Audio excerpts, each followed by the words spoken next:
The afternoon sun was blinding, casting long shadows across the polished storefront of the luxury car dealership. The mirrored glass front gleamed, making it almost difficult to look directly at it. Vanessa Thompson took a moment to gaze at the building, a subtle smile playing on her lips as she imagined herself behind the wheel of one of the sleek, high-end vehicles displayed inside.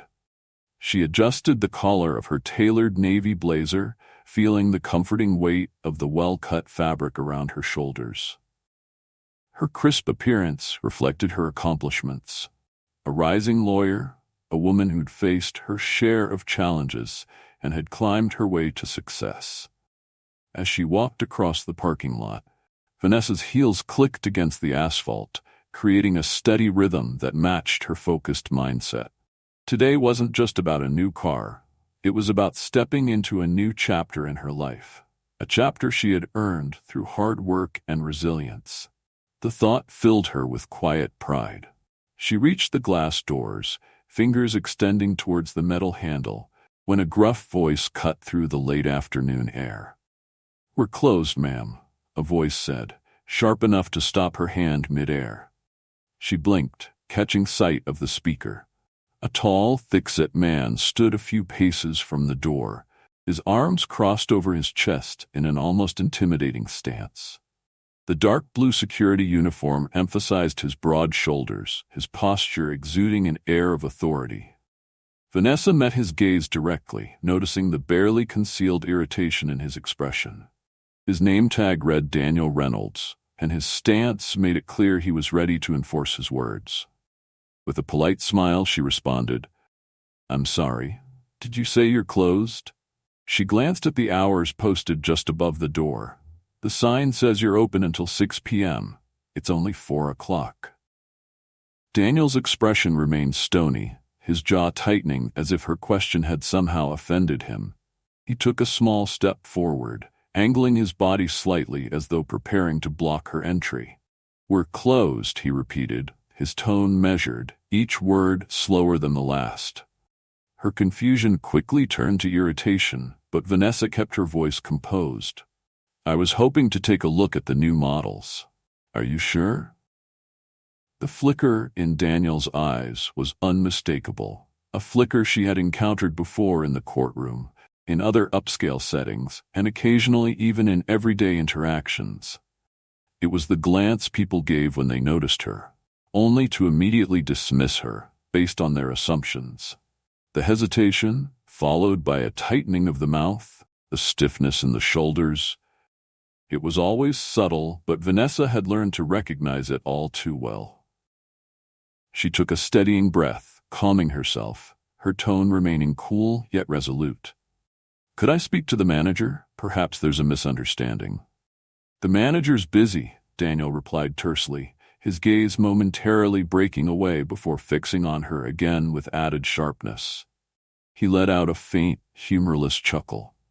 "Look, lady, there's a used car dealership just down the road. Might be more your speed." The words hit her like a jolt, but Vanessa didn't flinch. She had trained herself not to let such moments shake her. The professional exterior she'd built over years of work had become her armor. But even behind that armor, she couldn't stop the immediate wave of indignation that rushed up. Daniel's tone, his words, everything about his demeanor was unmistakably dismissive.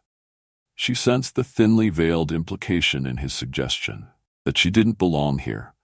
In her mind, she had two options: walk away quietly or stand her ground.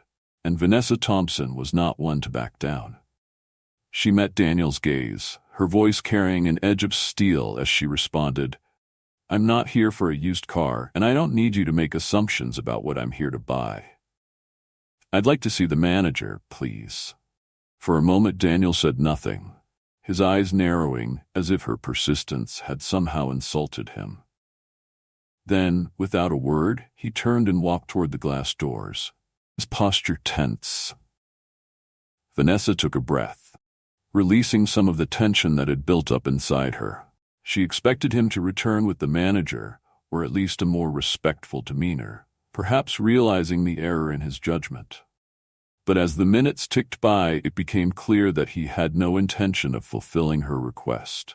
She glanced at her watch, feeling the simmer of frustration return, each minute another test of her patience. 5 minutes passed, 10. The uncomfortable silence surrounding her only amplified the sting of his behavior. Then, just as she was about to turn and leave, the door opened and Daniel stepped out again. Alone. His expression was unreadable, but Vanessa detected the faintest hint of satisfaction in his demeanor, a satisfaction that set her anger smoldering again. "There's no manager available," he said, his tone dripping with smugness. "So, you'll have to leave." Vanessa's eyes narrowed. Her voice was steady but with an unmistakable edge. "You didn't even try, did you?" Her gaze bore into him, daring him to admit the truth. "You just went inside hoping I'd give up and leave." Daniel's response was almost a growl, his words oozing condescension. "You're not getting inside, lady. You don't belong here." In that moment, everything about the interaction, the sneer, the hostility, the subtle but unmistakable undertone of prejudice, made Vanessa's resolve harden. She took a step forward, squaring her shoulders and lifting her chin. "Let's make one thing clear," she said, her voice calm but unyielding. "I have as much right to be here as anyone else, and you are not in any position to deny me access based on what you think of me." Daniel's stance shifted, his arms uncrossing as he stepped toward her. She could see the flash of anger in his eyes, a look of thinly veiled intimidation that would have made anyone else back down. But Vanessa didn't flinch. His voice dropped to a low, threatening tone. "Get off the property. Now." Her heart hammered, but she held her ground. "Are you seriously going to force me off this property because I asked to see the manager?" "Yes," he replied, his voice sharp. "If you don't leave, I'll make you." Before Vanessa could react, he reached out and grabbed her arm, his grip harsh and unyielding, as he began to steer her toward the edge of the parking lot. The abruptness of the action stunned her, and she stumbled before regaining her balance, her mind racing. She struggled to pull her arm free, feeling the surge of indignation override her sense of restraint. "Let go of me," she snapped, her voice echoing in the otherwise quiet lot. His expression remained cold, unfeeling, as he held her in place. "I warned you, didn't I?" he muttered, not loosening his grip even as she fought against it. "Now, get lost before I call the police." Vanessa could hardly believe what was happening. The blatant mistreatment, the fact that he felt entitled to forcibly remove her as though she were nothing more than a nuisance. It was staggering. She felt a deep, simmering anger rise in her chest, mixing with the sting of humiliation. "I'll leave," she said finally, her voice trembling only slightly. "But I'll be back. And when I return, it won't be as a customer." Daniel smirked, finally letting go of her arm with a small, almost mocking shove. "Good luck with that," he sneered, turning away dismissively. Vanessa didn't waste any more words. She turned on her heel, walking back to her car with deliberate steps, her fists clenched. She could feel the heat of anger coloring her face, her thoughts spinning as she processed what had just happened. Sliding into the driver's seat, she took a moment to collect herself, gripping the steering wheel until her knuckles turned white. In her rearview mirror, she watched as Daniel opened the door for another customer. A white man, dressed in casual jeans and a t-shirt, offering a friendly smile and a welcoming gesture. The contrast stung, a bitter reminder of what she had just experienced. Her mind raced, the initial shock giving way to determination. This wasn't over. She had the tools, the resources, and the resolve to ensure that her treatment wouldn't be swept under the rug. This wasn't just about her anymore. It was about standing up to people who thought they could get away with this. With one final look at the dealership, Vanessa started her car and drove off, her mind already turning toward her next steps. Back at her office, Vanessa sat in her glass-walled workspace, the lights of downtown just beginning to flicker as dusk fell over the city. Her hand still trembled slightly from the intensity of her encounter with Daniel Reynolds, but her mind was clear and focused. She took a deep breath, centering herself, before picking up her phone and dialing a number she knew by heart. Within a few rings, Melanie Johnson's familiar voice greeted her, warm yet professional. "Vanessa, what's up?" "Hey, Mel," Vanessa began, her tone steady but laced with an edge of urgency. "Are you free for an early evening meeting? Something happened today, and I could use a second set of eyes on it." The concern in Melanie's voice was immediate. "Of course. Should I come to your office?" "That'd be perfect," Vanessa replied. "I'll get us a conference room. See you in a few." 15 minutes later, Melanie stepped through the glass doors of Vanessa's law firm, a sense of resolve apparent in her stride. The two of them had gone through law school together, bonded over countless all-nighters and grueling cases, and had built a friendship on mutual respect and fierce loyalty. If there was anyone Vanessa could count on, it was Melanie. In the sleek, modern conference room, Vanessa wasted no time recounting the incident. She didn't hold back, detailing every word, every dismissive gesture, every unspoken implication. By the time she finished, Melanie's expression was a mix of anger and determination. "He really dragged you out of there?" Melanie asked, incredulity and disgust mingling in her voice. "And he said, 'What, your kind doesn't belong here?' You have to be kidding me. That's a clear case of discrimination, Vanessa." "I know," Vanessa replied, her tone measured but resolute. "And I've had enough of letting things like this slide.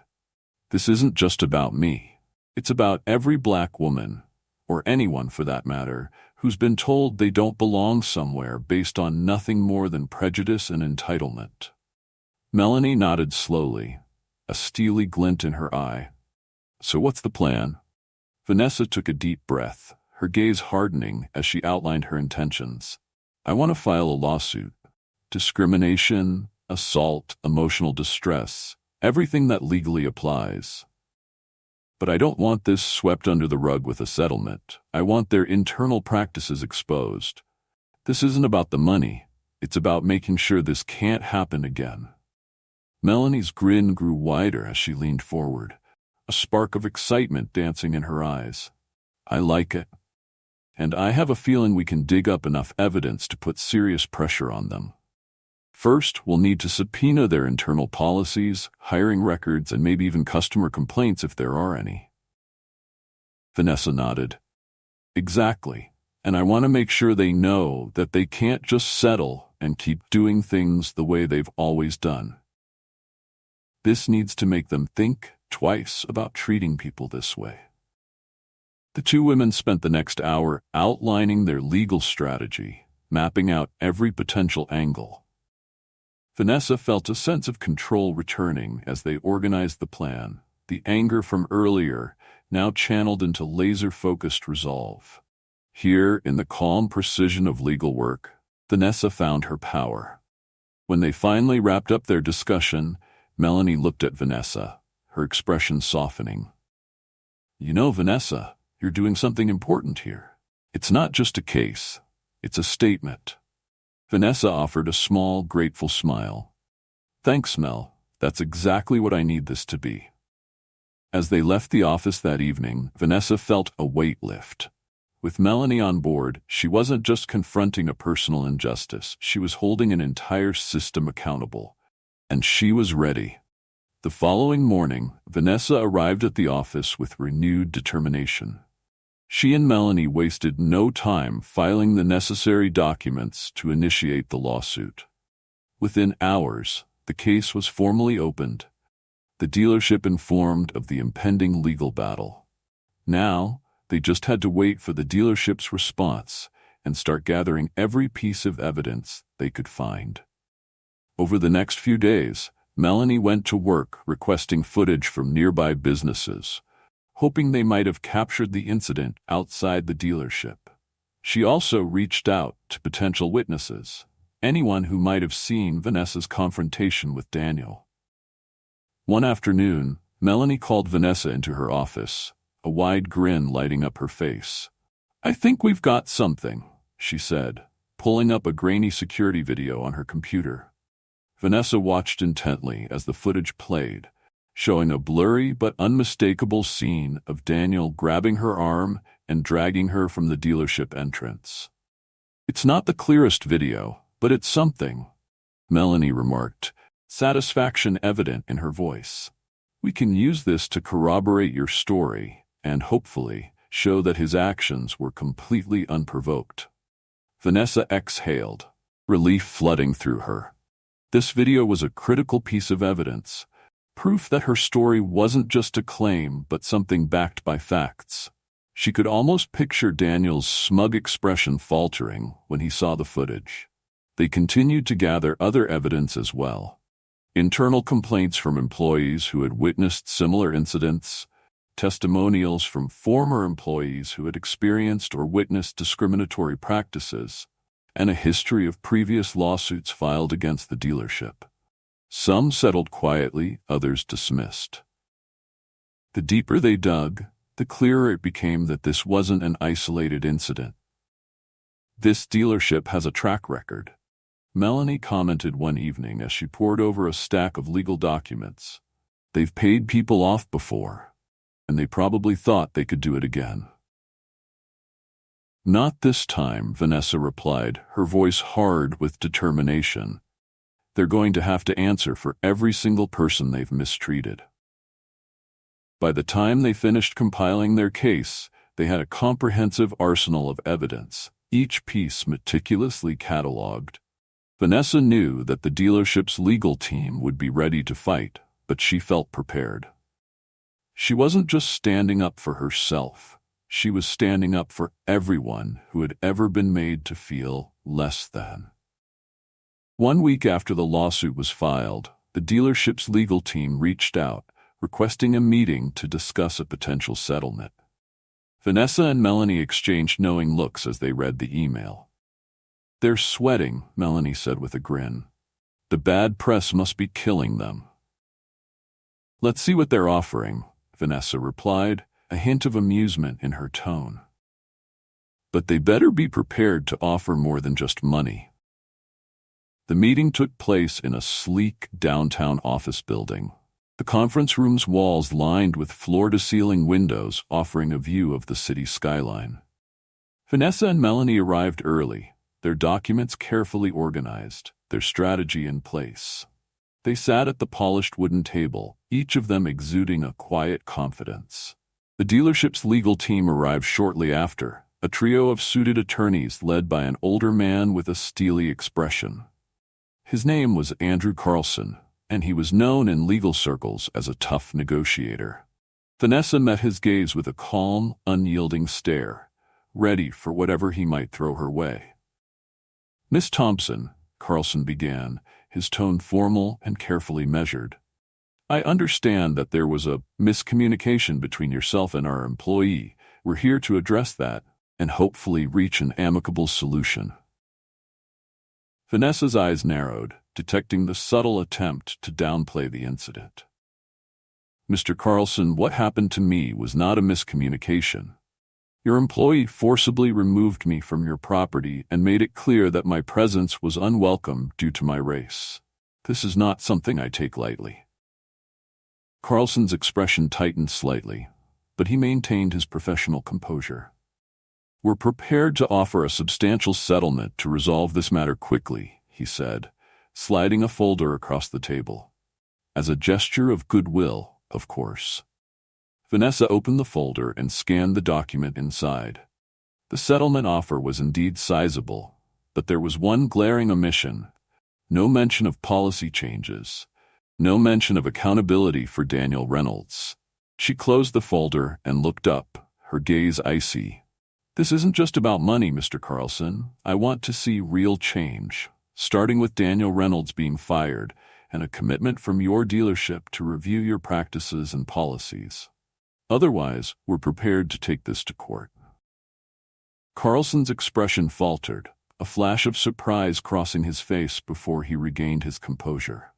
He opened his mouth to respond, but Vanessa cut him off. "Let me be clear," she said, her voice firm. "This isn't going away.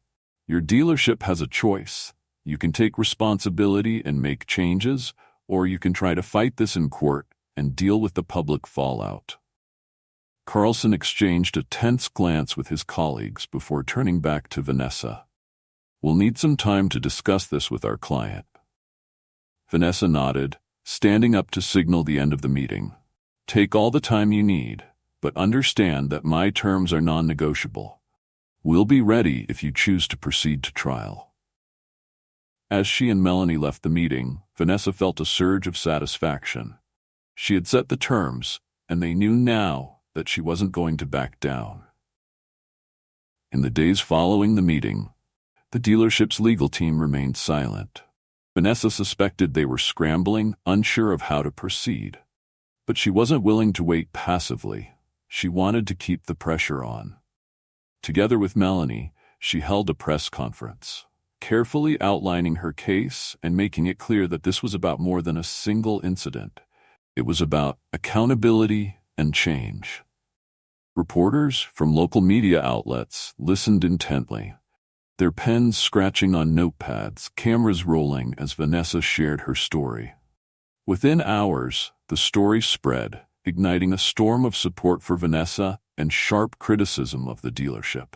Social media was abuzz with calls for the dealership to take action, and it quickly became clear that this wasn't going to disappear quietly. 2 days later, Vanessa received the call she had been waiting for. The dealership's legal team was ready to meet her terms. Vanessa sat in her office, her fingers lightly tapping the edge of her desk. She had been expecting the call, but hearing that the dealership was willing to meet her terms brought a certain satisfaction. It was proof that her insistence on accountability wasn't just a demand, it was necessary. The next morning, Vanessa and Melanie met with the dealership's legal team once more. This time, there was no small talk, no pleasantries, just the unmistakable tension of a team trying to salvage what was left of their reputation. Andrew Carlson, the lead attorney, cleared his throat as they settled into their seats. "Miss Thompson, we've reviewed your terms and have been authorized to move forward. We'll begin the policy review and implement mandatory diversity and anti-discrimination training for all employees. Additionally," he hesitated, "we will proceed with the termination of Daniel Reynolds." Vanessa glanced at Melanie, who gave her a slight nod. "That's a step in the right direction," Vanessa replied, her tone professional. "But I want the changes documented publicly. The dealership will issue a formal apology and statement outlining these new policies. And I want a commitment to conduct routine internal reviews to ensure these changes are being enforced." Carlson's jaw tightened, but he nodded, clearly aware that they had no room to argue. "We'll arrange for a formal statement to be issued within the week. And we'll begin quarterly reviews, which will be monitored by an independent third party." Vanessa held his gaze, assessing his sincerity. "I'll hold you to that," she said finally. "I'll need a written guarantee that all these steps will be taken." He nodded. "We'll have it delivered by end of day tomorrow." With the agreement secured, Vanessa left the conference room with Melanie by her side, both women filled with a sense of pride and victory. They had achieved not just a settlement, but real structural change. True to their word, the dealership issued a public apology the following week. Vanessa read the statement in her office, savoring the words that highlighted their new commitment to diversity and inclusivity. The statement read, "We deeply apologize to Miss Vanessa Thompson and acknowledge that our past actions did not reflect the values of inclusivity and respect that we strive to uphold. Moving forward, we are implementing new anti-discrimination training and internal policies to ensure that all customers and employees are treated with dignity, regardless of race or background. We are committed to learning from this experience and making our dealership a welcoming place for all."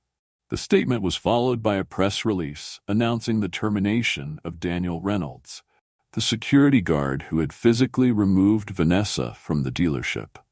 It was official. The dealership was publicly acknowledging its fault and taking steps to rectify its wrongs.